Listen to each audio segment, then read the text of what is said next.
Students, आप सभी का स्वागत है हमारे YouTube channel full deep physics में। आज हम क्लास +2 का रे ऑप्टिक्स का जो चैप्टर है उसका एक बहुत ही इम्पोर्टेंट जो टॉपिक है लेके आए हैं, जो कि हमारे पास है compound microscope. Exam point of view से टॉपिक बहुत इंपॉर्टेंट है। हर साल कोई ना कोई क्वेश्चन इस टॉपिक में से जरूर आता है, तो आपसे रिक्वेस्ट है पूरी वीडियो को ध्यान से देखें, अच्छे से समझें। और अगर किसी को कुछ चीज़ नहीं समझ में आती है तो उससे रिलेटेड जो हमारे पास पीछे वीडियोस उनको भी आप देखें, ताकि जो आगे आने वाली वीडियोस हैं ये आपको अच्छे से समझ में आ जाए। तो चलिए वीडियो स्टार्ट करते हैं। Compound microscope. बट इससे लास्ट वीडियो के अंदर हमने पढ़ा सिंपल माइक्रोस्कोप। सिंपल माइक्रोस्कोप में हमने देखा हमारे पास एक सिंपल कॉन्वेक्स लेंस होता है जिससे हम इमेजेस को मैग्नीफाई कर सकते हैं। लेकिन साथ ही हमने ये भी देखा कि वहाँ पे हमारे पास जो सिंपल माइक्रोस्कोप उसकी कुछ लिमिटेशंस हैं। अब उससे आप हाईली मैग्नीफाइड इमेज नहीं बना सकते हो, एक लिमिट तक ही इमेज को मैग्नीफाई कर सकते हो। फिर अगर हमारे पास और भी स्मॉल ऑब्जेक्ट्स हों, बहुत फाइन पार्टिकल्स हों, मॉलिक्यूल्स हों, सेल्स हों बॉडी के, है ना, इन माइक्रो ऑर्गेनिजम्स हों, इन टाइनी ऑब्जेक्ट्स को देखने के लिए अपने को बहुत ज़्यादा मैग्नीफाइड इमेज चाहिए, जो कि सिंपल माइक्रोस्कोप से पॉसिबल नहीं। तो हमने कंपाउंड माइक्रोस्कोप का डिज़ाइन किया। तो देखते हैं किस तरीके से वर्क करता है, क्या इसकी कंस्ट्रक्शन है। तो सबसे पहले कंपाउंड माइक्रोस्कोप की अगर बात करें, compound microscope is an optical instrument which is used to see highly magnified image. हमारे पास जो कंपाउंड माइक्रोस्कोप है, हाईली मैग्नीफाइड इमेजेस देखने के लिए आप इसको यूज करते हो। और very fine particles and very tiny objects, बहुत फाइन पार्टिकल्स या बहुत जो टाइनी ऑब्जेक्ट्स हैं उनकी हाईली मैग्नीफाइड इमेज देखने के लिए आप कंपाउंड माइक्रोस्कोप को यूज करते हो। फिर बात करते हैं कि कंपाउंड माइक्रोस्कोप जो है कंस्ट्रक्शन कैसे होती है, क्या क्या इसके अंदर चीजें होती हैं, किस तरीके से ये हमारे को हाईली मैग्नीफाइड इमेज दिखाता है। तो अगर हम कंस्ट्रक्शन की बात करें, इसमें it consist of 2 convex lenses. इसके अंदर 2 कॉन्वेक्स लेंस होते हैं। सिंपल माइक्रोस्कोप में 1 कॉन्वेक्स लेंस, कंपाउंड माइक्रोस्कोप में 2 convex lenses. One lens which is of shorter focal length. इनमें से एक जो लेंस है वो शॉर्टर फोकल लेंथ, कम फोकल लेंथ का होगा और स्मॉल अपर्चर का होगा। ये वाला जो लेंस है ये रिमेन टुवर्ड्स द ऑब्जेक्ट। इस लेंस को हम ऑब्जेक्ट की तरफ रखते हैं, जो ऑब्जेक्ट आपको देखना होता है उसकी तरफ। इसीलिए इस ऑब्जेक्ट को हम कहते हैं, सॉरी, इस लेंस को हम कहते हैं ऑब्जेक्ट लेंस, या फिर आप इसको फील्ड लेंस भी कह सकते हो। तो कह सकते हैं 2 लेंसेज में से एक लेंस शॉर्टर फोकल लेंथ और स्मॉल अपर्चर का जो ऑब्जेक्ट की तरफ होगा उस लेंस को आप कहोगे ऑब्जेक्ट लेंस या field lens. Second lens which of larger focal length. जो दूसरा लेंस है वो लार्जर फोकल लेंथ का होगा, लार्जर अपर्चर का होगा। और larger focal length and aperture and remains towards the eye. और ये वाला जो लेंस है ये आपकी आई की तरफ रहता है, जिधर से आप चीजों को देखते हो। ये लेंस आई की तरफ है, तो इसका जो नाम है अपन दे देते हैं eye lens, is called I lens. तो जो ऑब्जेक्ट की तरफ लेंस है उसको ऑब्जेक्ट लेंस, जो आई की तरफ लेंस है उसको eye lens. Both the lenses are fitted coaxially. जो दोनों लेंसेज हैं इनको कोएक्सियली, एक ट्यूब होती है उसके अंदर मतलब एक ही एक्सिस के ऊपर, एक ही प्रिंसिपल एक्सिस के ऊपर कोएक्सियली इन दोनों लेंसेज को प्लेस किया जाता है।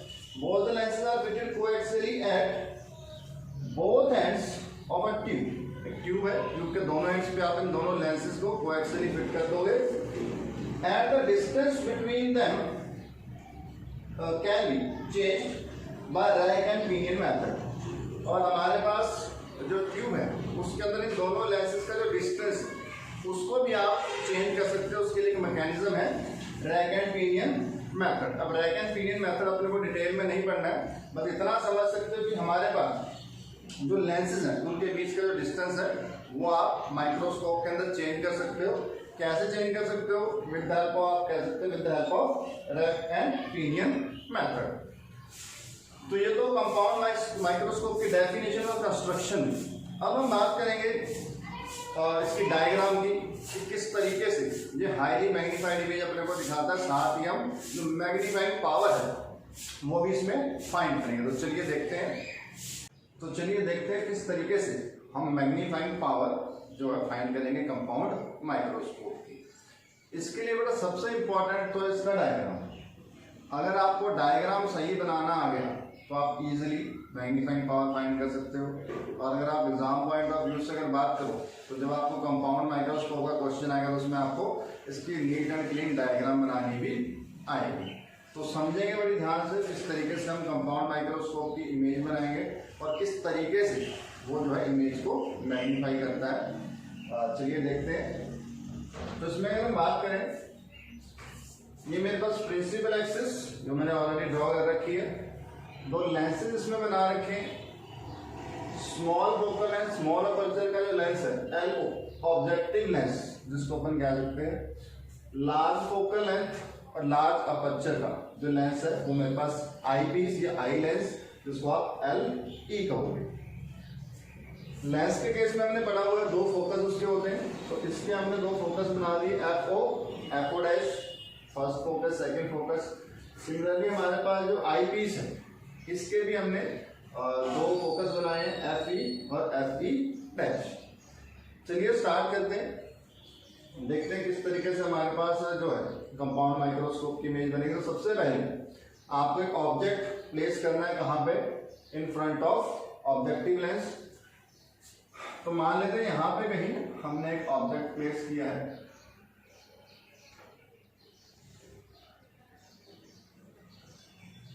ठीक, और इसका नाम हम दे देते हैं ए या ए बी, नीचे से हम दे दो ए, और ये अपने पास ऑब्जेक्ट हुआ जो अपन ने प्लेस किया in front of objective lens. सबसे पहले इस ऑब्जेक्ट की इमेज कौन बनाएगा, फर्स्ट लेंस। तो पहले चेक करते हैं फर्स्ट लेंस से इसकी इमेज कैसे बनेगी।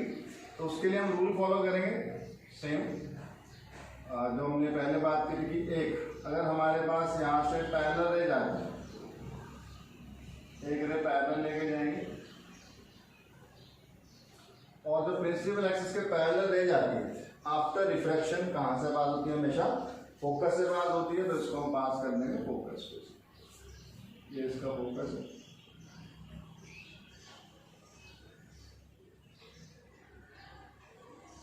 ठीक, इसको हम पास कर देंगे फोकस को। सेकेंड रे आप डायरेक्ट ऑप्टिकल सेंटर में डालोगे। ऑप्टिकल सेंटर पे जो हम रे डालते हैं विदाउट एनी डिफ्लेक्शन सीधी पास हो जाएगी। तो यहाँ से एक रे हम डालेंगे सीधा ऑप्टिकल सेंटर पे,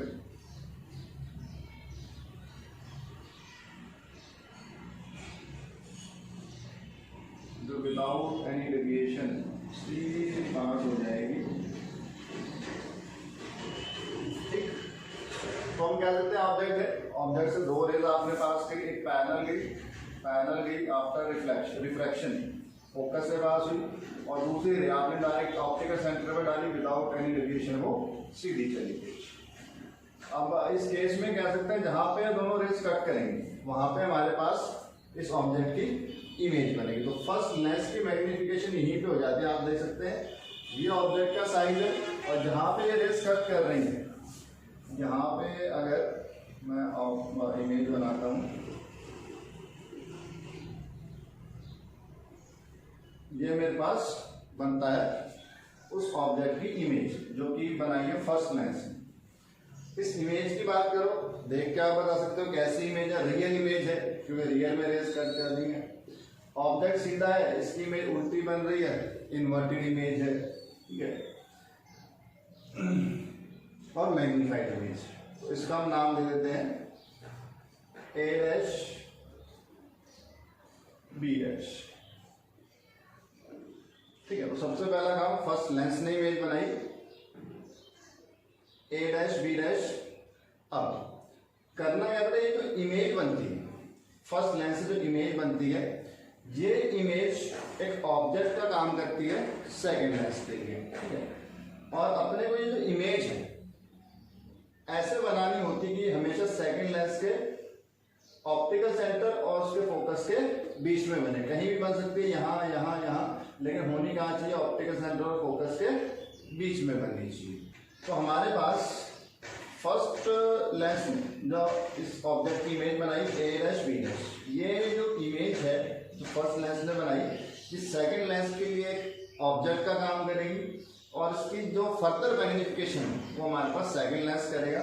तो यहाँ इसकी जो इमेज बनेगी चेक करते हैं, यहाँ से करिए अपन ऑप्टिकल सेंटर से पास कर देते हैं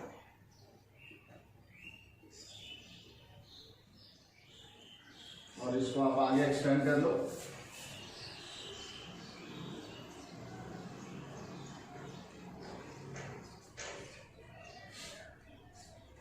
साथ में अगर रेस को भी हम यहाँ से अगर रिफ्लेक्ट करते हैं तो हमारे पास लगभग अगर यहाँ अपन इमेज बनाते हैं इसकी,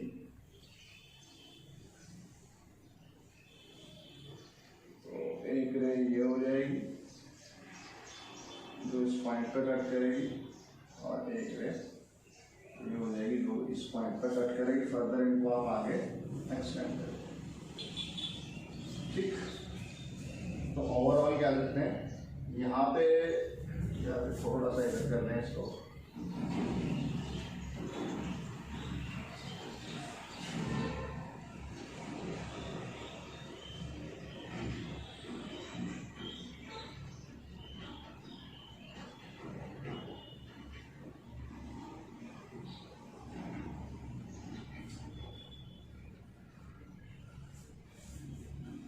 ये हमारे पास इमेज बनी जो सेकंड लेंस में इसको मैग्नीफाई किया, क्योंकि सेकंड लेंस के लिए आप चेक कर सकते हैं जो ऑब्जेक्ट है ये रखा है फोकस और ऑप्टिकल सेंटर के बीच में, और लेंस में जब भी फोकस और ऑप्टिकल सेंटर के बीच में ऑब्जेक्ट रखा होता है तो हमारे पास सेम साइड में इमेज बनती है वर्चुअल और इरेक्ट। मतलब अगर ऑब्जेक्ट नीचे की तरफ है तो इसकी इमेज भी नीचे की तरफ ही बनी, मतलब इरेक्ट इमेज है।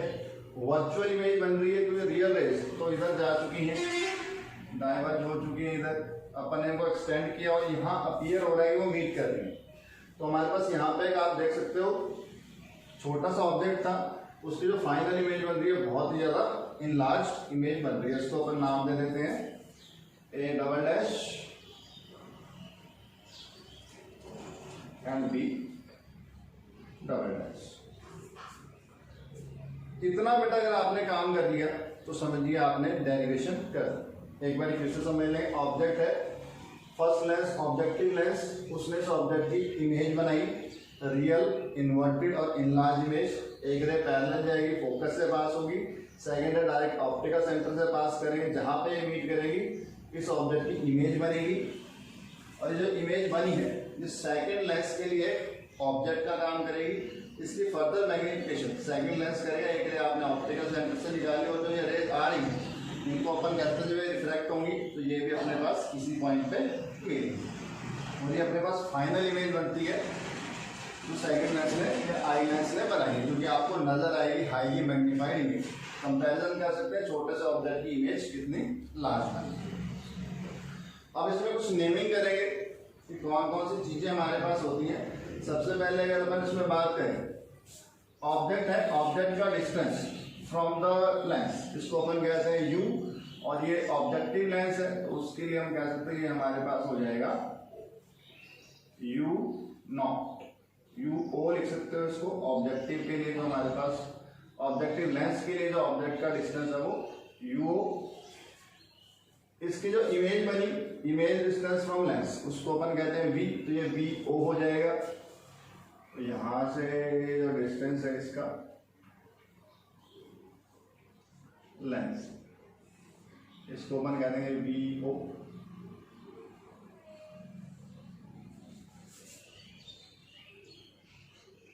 ठीक है, यू ऑब्जेक्ट का distance from object lens, V O image का डिस्टेंस फ्रॉम ऑब्जेक्ट लेंस।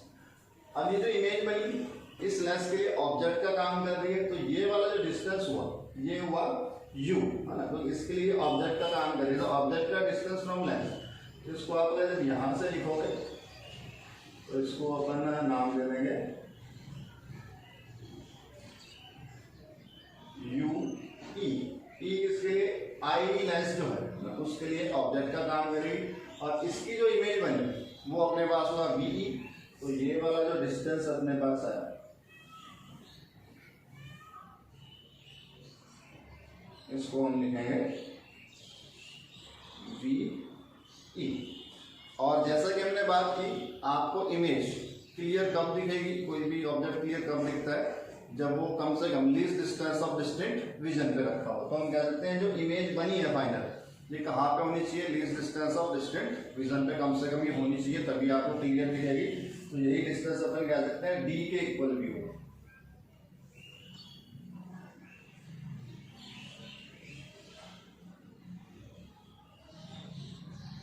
ठीक, फिर हम बात करें angle subtended by the final image at the I. Final image ये बनी, इसने जो एंगल बनाया आई के ऊपर, यहाँ से आप आई इसको आप विजुअलाइज यहाँ से कर रहे हो, तो यहाँ पे आपकी आई होगी,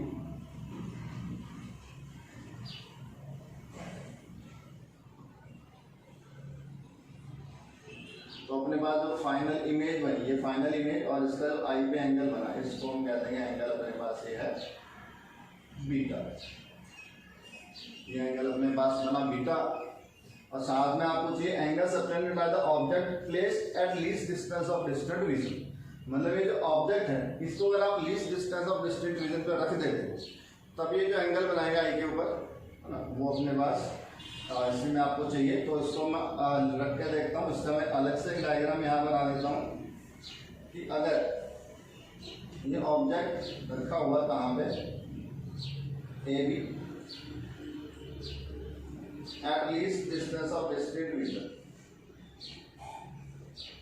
उस टाइम ये जो एंगल बनाएगा आई के ऊपर, इस एंगल को हम कह देंगे अल्फा। ठीक, तो दो एंगल चाहिए, फाइनल इमेज ने जो एंगल बनाया आई के ऊपर बीटा, और जब इस ऑब्जेक्ट को हमने लीस्ट डिस्टेंस और डिस्टिंक्ट विजन पे रखा तो जब ये आई के ऊपर जो एंगल बनाया वो होगा अल्फा। इतना काम होने के बाद बेटा आप डेरिवेशन स्टार्ट कर सकते हैं। तो चलिए देखते हैं। मैग्नीफाइंग जो पावर है हमने डिफाइन किया हुआ angle subtended by the final image at the I divided by angle subtended by the object placed at the least distance of distant vision. तो हम कह सकते हैं जो m अपने पास आएगा equals to beta upon alpha. जैसा कि हमने सिंपल माइक्रोस्कोप में ही बात की, बीटा और अल्फा को आप tan बीटा और tan अल्फा लिख सकते हो।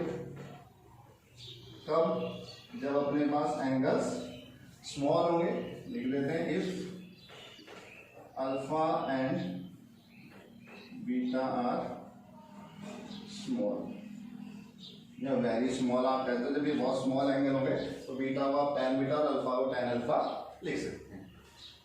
उसके बाद में डायग्राम से आपको tan बीटा और tan अल्फा की वैल्यू फाइंड करनी है। तो जो अपने पास m आएगा tan बीटा के लिए बेटा ये बीटा अपने पास एंगल है और आपके पास जो ट्रायंगल बना ये बना, इससे आप tan की वैल्यू फाइंड कर सकते हो। tan होता है परपेंडिकुलर अपॉन बेस, अगर एंगल यहाँ पे है ये इसका परपेंडिकुलर हुआ और ये इसका बेस हुआ, मतलब a dash b dash upon a dash o dash, a dash b dash upon a dash o dash divided by angle subtended by the object when placed at least distance of distinct vision, वो हमने यहाँ पे लिखा हुआ है। तो इस case में अगर मैं tan अल्फा की वैल्यू फाइंड करता हूँ तो ये मेरे पास आएगा परपेंडिकुलर अपॉन बेस, मतलब ए बी अपॉन डी, जिसको हम लिख देते हैं ए बी अपॉन डी। ठीक है बेटा, ठीक है, हमने tan अल्फा और tan बीटा की वैल्यूज डायग्राम से इसमें पुट कर दी।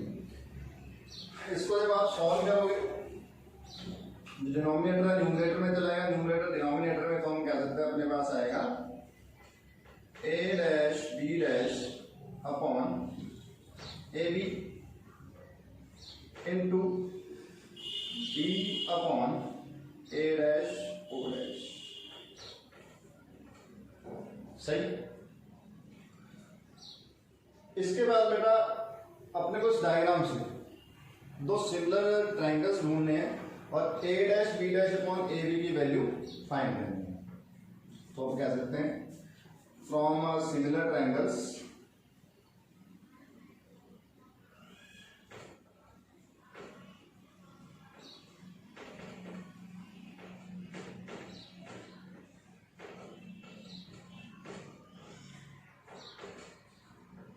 जो ट्रायंगल्स हम सिमिलर लेंगे इसमें एक ट्रायंगल अगर अपन बात करें यहाँ पे ए बी ओ,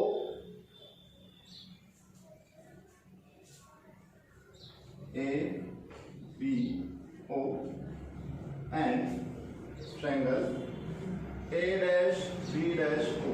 एक तो ये वाला ट्रायंगल और एक ये वाला ट्रायंगल, आप देख सकते हो ये वाला ट्रायंगल और एक ये वाला ट्रायंगल, दोनों सिमिलर ट्रायंगल है। सिमिलर ट्रायंगल आप कैसे कह सकते हो, ये 90 डिग्री, ये 90 डिग्री, यहाँ पे अपने पास से रे कट कर दिया तो ये एंगल और ये एंगल एक्सटीरियर अपोजिट एंगल है ना, ये भी अपने पास इक्वल होंगे, दो एंगल इक्वल है तो थर्ड एंगल इक्वल होगा, दोनों ट्रायंगल सिमिलर है तो आप ट्रायंगल्स लोगे A B O and triangle A dash B dash O,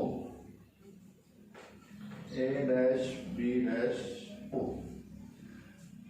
बेटा सिमिलर ट्रायंगल्स में हमने मैथमेटिक्स में प्रॉपर्टी पढ़ी होगी, जो हमारे पास एडजेसेंट साइड्स होती हैं, इनकी साइड्स का रेशियो बराबर होता है। तो इन ट्रायंगल से अगर मैं साइड्स का रेशियो निकालता हूं,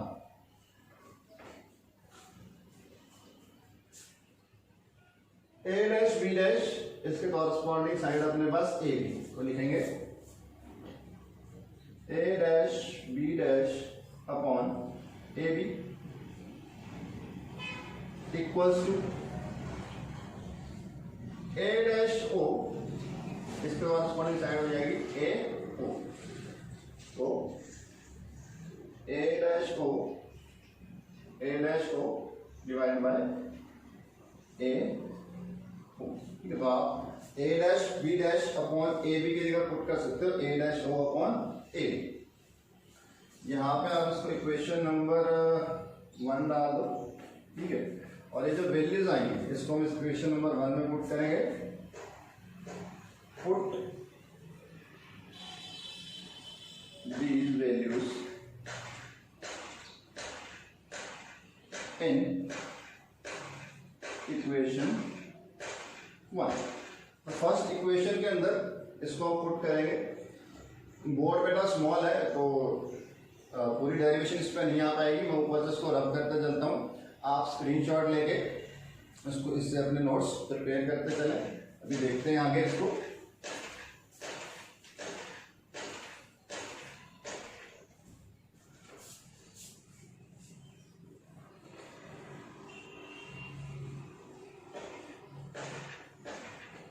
चलो तो बेटा फर्स्ट इक्वेशन अपने पास आएगी A dash B dash upon A B D upon A dash, और इसकी जगह हम वैल्यू पुट करेंगे ये वाली। तो हमारे पास जो मैग्नीफाइंग पावर का फॉर्मूला बनेगा m equals A dash B dash upon A B की जगह पुट कर देंगे A dash O divided by A O multiply by D upon A dash O dash. ठीक है बेटा, इसके बाद में इन सबको डायग्राम में से ढूंढेंगे इनकी वैल्यूज क्या है, साइन कन्वेंशन पुट करेंगे और हमारे पास मैग्नीफाइंग पावर का फॉर्मूला आ जाएगा। तो जो m है, अब चेक करते हैं ए dash O, A dash O, A dash ओ जो डिस्टेंस है बेटा आपके पास ए डैश ओ, कौन सा डिस्टेंस है वी ओ, तो उसको अपन पुट कर देंगे वी ओ। साथ में आप चेक कर सकते हो हमारे पास लेंस के इस साइड में है ये डिस्टेंस, तो ये पॉजिटिव रहेगा डिवाइडेड बाय ए ओ। ए ओ ये डिस्टेंस है यू ओ, जो कि लेंस है इस साइड में माइनस हो जाएगा, minus U O into D. D की अगर अपन बात करें तो डी भी इस लेंस से जब अपन इसको मेजर करते हैं इस साइड में आता है, तो इसकी वैल्यू अपने पास नेगेटिव आएगी, minus D divided by A dash O dash. A dash O dash, A dash O dash अपने पास क्या है यू ई, जो कि लेंस से इस साइड में है, इसकी वैल्यू में हम पुट करेंगे माइनस यू ई। तो इसमें आप चेक कर सकते हो ये माइनस से माइनस साइन कैंसल आउट हो जाएगा, और जो फाइनल मैग्नीफाइंग पावर का फॉर्मूला आपके पास आता है minus V naught upon U naught into D upon U E. तो इस फॉर्मूले को अच्छे से आप लर्न कर लें, magnifying power of compound microscope. ये तो बेटा अपन ने मैग्नीफाइंग पावर निकाल ली। अब जैसा हमने सिंपल माइक्रोस्कोप में किया था, दो केसेस डिस्कस करते हैं। जब इमेज अपने पास बनती है least distance of distinct vision पे, और सेकंड केस जब हमारे पास इमेज बनेगी एट इंफिनिटी। तो least distance of distinct vision पे जो इमेज बनेगी उसके लिए तो ये डायग्राम है। कई बार एग्जाम्स में ऐसा ही पूछ लेते हैं कि एक रे डायग्राम बना के दिखाओ माइक्रोस्कोप की, कंपाउंड माइक्रोस्कोप की, जिसके अंदर इमेज बन रही है इंफिनिटी पे। तो वो डायग्राम हम भी ड्रॉ करते हैं, देखते हैं कैसे इंफिनिटी में इमेज बनेगी। और दोनों ही केसेस के लिए जो मैग्नीफाइंग पावर का फॉर्मूला है ये कैसे मॉडिफाई होगा ये भी अपन चेक करते हैं अभी। तो जैसा कि हमने अभी बात की कि जो मैग्नीफाइंग पावर है ये हम कंपाउंड माइक्रोस्कोप के लिए दो केसेस के लिए निकालते हैं। फर्स्ट, जब अपने पास इमेज बन रही हो least distance of distinct vision पे, और दूसरा जब बन रही हो इंफिनिटी पे। तो चलिए वन बाय वन चेक करते हैं कि हमारे पास जो ये मैग्निफिकेशन का फॉर्मूला है मैग्नीफाइंग पावर का, ये किस तरीके से चेंज होगा। तो सबसे पहले तो ये जो फॉर्मूला जो हमने अभी ड्राइव किया इसको हम मान लेते हैं हमारे पास फर्स्ट इक्वेशन है। और जो फर्स्ट केस हम डिस्कस करेंगे, when final image formed at least distance of distinct vision। अब बेटा final image least distance of distinct vision पे बन गई। तो इस केस में हम कह सकते हैं हमारे पास जो VE है इसको हम पुट कर देंगे माइनस डी। VE जो भी हमने लास्ट डायग्राम बनाई जिसमें आप चेक कर सकते हैं जो VE है उसको हम पुट करेंगे माइनस डी के इक्वल। तो हमारे पास बाय यूजिंग लेंस फॉर्मूला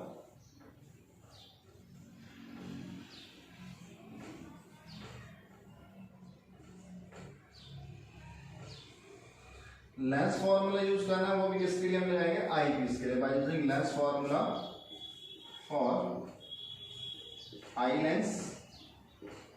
तो हमारे पास जो लेंस फॉर्मूला है वो है 1/v minus 1/u equals to 1/f। तो उसके अकॉर्डिंग हमारे पास बन जाएगा 1/v minus 1/u equals to 1/f। ठीक, अब इनकी वैल्यूज पुट कर देंगे। VE को तो माइनस डी पुट कर देंगे और UE आप डायग्राम में चेक कर सकते हैं। अभी पिछले में हमारे पास जो ऑब्जेक्ट था सेकंड लेंस के लिए ऑब्जेक्ट था वो यहाँ था। तो ये जो डिस्टेंस है UE ये भी अपने पास आया था नेगेटिव। दोनों की वैल्यूज जब मैं इसमें पुट करूंगा तो मेरे पास आएगा 1/- D minus 1/- UE equals to 1/f।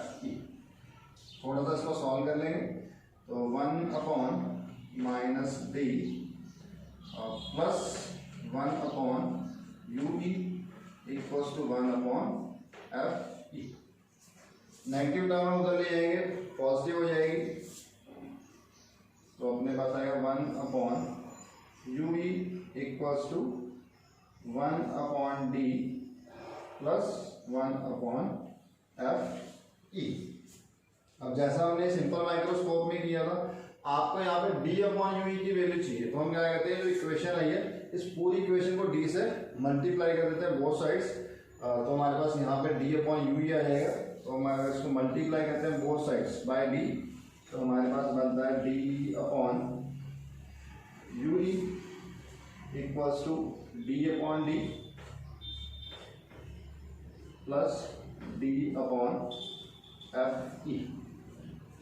तो d/UE इसकी वैल्यू आपको चाहिए और बाकी की जो टर्म्स हैं उनसे हमारे पास जो d/UE की वैल्यू आती है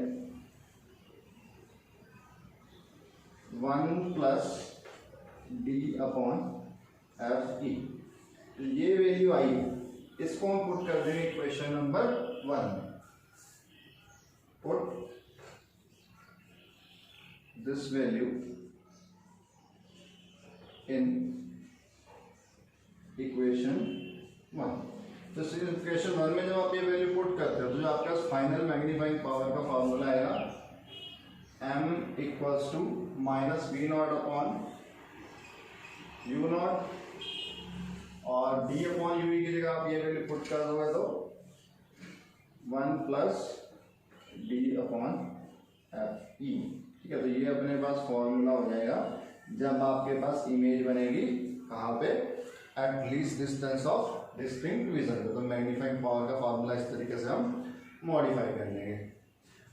सेकंड हम चेक करेंगे अब कि जब ये जो फाइनल इमेज है इन्फिनिटी में बनेगी तब हमारे पास ये फॉर्मूला किस तरीके से चेंज होगा, जो मैग्नीफाइंग पावर का फॉर्मूला है। चलिए देखते हैं। उससे पहले आप इसका स्क्रीनशॉट ले लें और इसको अपने नोट्स के लिए तैयार कर लें। तो चलिए देखते हैं हमारे पास जब ऑब्जेक्ट जो फाइनल इमेज है कंपाउंड माइक्रोस्कोप में इन्फिनिटी पे बनती है तो क्या तो उसकी डायग्राम बनेगी और जो मैग्नीफाइंग पावर का फार्मूला उसके अंदर क्या चेंजेस आएंगे। चलिए देखते हैं।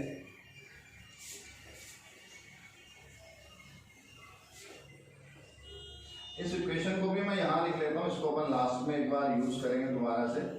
तो m equals to minus V naught upon U naught 1 plus D upon F ई।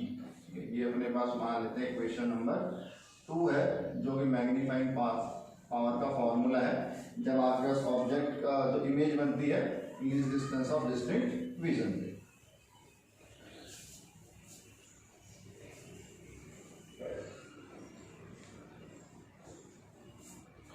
अब सेकंड केस हम यहां पे करेंगे, when final image is formed at infinity। ठीक है, फाइनल इमेज जब इन्फिनिटी के ऊपर बनेगी तो उस टाइम पे हमारे पास जो फॉर्मूला है कैसे चेंज होगा देखते हैं।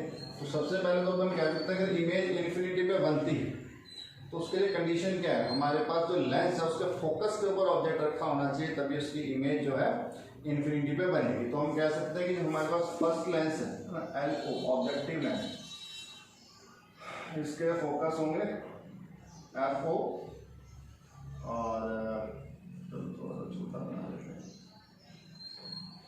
यहाँ बना देते हैं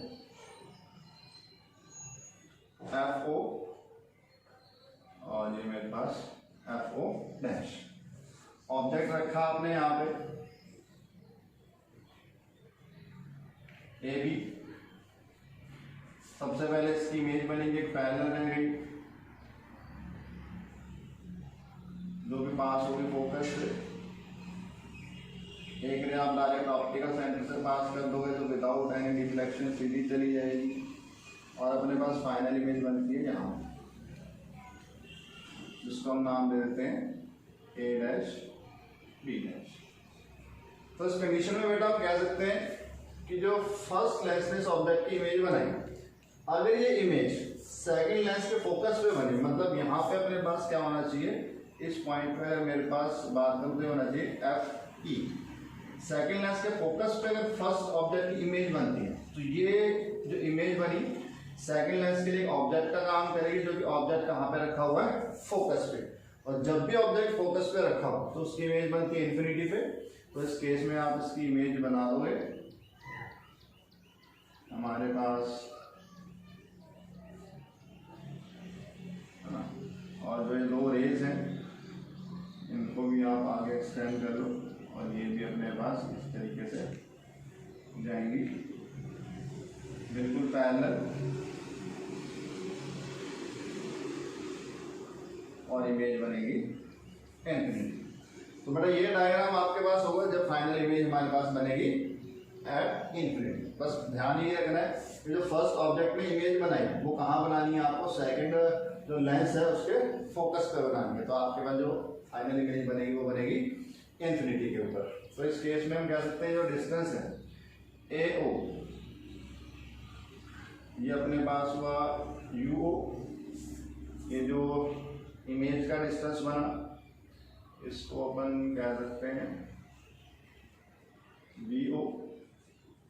ठीक है, और ये जो सेकंड ऑब्जेक्ट के लिए सेकंड लेंस के लिए ऑब्जेक्ट का काम करेगी तो ये डिस्टेंस अपने पास हुआ यू ई और फाइनल इमेज अपने पास बन रही है इन्फिनिटी। तो इस केस में बेटा हम कह सकते हैं when final image formed at infinity, तो कंडीशन क्या है कि जो हमारे पास UE है, जो ऑब्जेक्ट का डिस्टेंस फ्रॉम सेकंड लेंस ये किसके बराबर होना चाहिए, FE के। FE के बराबर होना चाहिए। FE क्या है, focal length of second lens या focal length of eye lens. तो इस कंडीशन में आप जो UE है इसको पुट करोगे FE, और जो हमारे पास ये मैग्नीफाइंग पावर का फॉर्मूला है ये चेंज हो जाएगा, m equals to minus V0 upon U0 into B upon FE। तो ये अपने पास फॉर्मूला आता है जब आपने ऑब्जेक्ट रखा हो कहाँ पे, एट इंफिनिटी। इसके अलावा भी बेटा हम एक मॉडिफिकेशन और करते हैं, कुछ कंडीशंस मान के जो मैग्नीफाइंग पावर का फॉर्मूला है, ठीक है, इसको हम थोड़ा सा अगर कुछ अजम्पशन लगाएं तो इस फॉर्मूले को हम एक तरीके से और लिख सकते हैं। वो अजम्पशंस जो हैं वो मैं आपसे यहाँ पे डिस्कस करूंगा, तो इसको आप नोट कर लें यहाँ तक। फर्स्ट कि जो AB ऑब्जेक्ट है ये अगर इस फोकस के बहुत पास हो, उस कंडीशन में आप कह सकते हो जो UO डिस्टेंस है वो किसके इक्वल हो जाएगा, फर्स्ट जो लेंस है उसकी फोकल लेंथ के इक्वल, मतलब FO के इक्वल। तो लिख देंगे if object AB is very close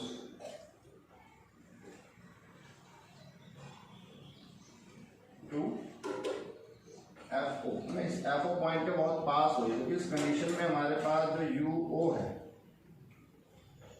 ये अप्रॉक्सीमेटली किसके इक्वल हो जाएगा, इस जो लेंस की फोकल लेंथ के इक्वल, मतलब FO के इक्वल, ठीक। सेकंड कह सकते हैं हमारे पास जो फर्स्ट लेंस से इमेज बनती है ये वाली, अगर ये इमेज इस सेकंड लेंस के बहुत पास बने तो हम कह सकते हैं जो V0 डिस्टेंस है ये इंक्रीज होता जाएगा, और इस लेंस के पास से जो पूरा डिस्टेंस है दो लेंस के बीच का वो किसके इक्वल हो जाएगा, V0 के इक्वल। तो हम कह सकते हैं if image A-B' is formed very close to eye lens, तो ये जो इमेज आई लेंस के बहुत पास बनेगी तो ये V0 डिस्टेंस इंक्रीज हो जाएगा, और ये जो V0 डिस्टेंस है ये इंक्रीज होगी किसके बराबर हो जाएगा, इन दो लेंसेज के बीच का जो डिस्टेंस है इसके बराबर, जिसको अपन लिखते हैं ट्यूब लेंथ, है ना। तो ये जो ट्यूब के अंदर होंगे दोनों लेंसेज, तो ट्यूब की जो लेंथ है उसको अपन मान लेते हैं L। तो इस कंडीशन में मेरे पास जो V0 है ये हो जाएगा L। तो ये दो अजम्पशन अपन मानते हैं, तो हमारे पास जो इक्वेशन नंबर 2 है ये चेंज हो जाएगी, और इसको अपन लिख सकते हैं therefore from इक्वेशन 2, ये आप इक्वेशन नंबर 3 डाल लो इस पर, फ्रॉम इक्वेशन 2 तो जो फॉर्मूला है ये अपने पास चेंज हो जाएगा, m इक्वल्स टू V0 के लिए अपन लिखेंगे L और U0 के लिए लिखेंगे F0, तो हो जाएगा minus L upon F0 1 plus D upon FE, 1 plus D upon FE। तो in terms of tube length अगर आपको कई बार क्वेश्चंस में माइक्रोस्कोप की ट्यूब लेंथ गिवन हो तो उस कंडीशन में मैग्नीफाइंग पावर जो है वो आप इस फॉर्मूले से जो है कैलकुलेट कर सकते हो। तो बेटा आज की वीडियो में इतना ही पढ़ेंगे। आज हमने जो माइक्रोस्कोप है कंपाउंड माइक्रोस्कोप उसकी मैग्नीफाइंग पावर चेक कर ली, दो केसेस के अंदर जब वो इन्फिनिटी पे बनेगा और जब वो least distance of distinct vision पे बनेगा उस टाइम पे उसकी मैग्नीफाइंग पावर चेक कर ली।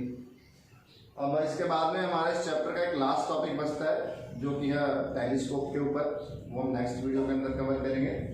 आज की वीडियो की लेंथ काफ़ी लंबी हो चुकी है, तो आज के लिए बेटा इतना ही, मिलते हैं नेक्स्ट वीडियो में। Thank you.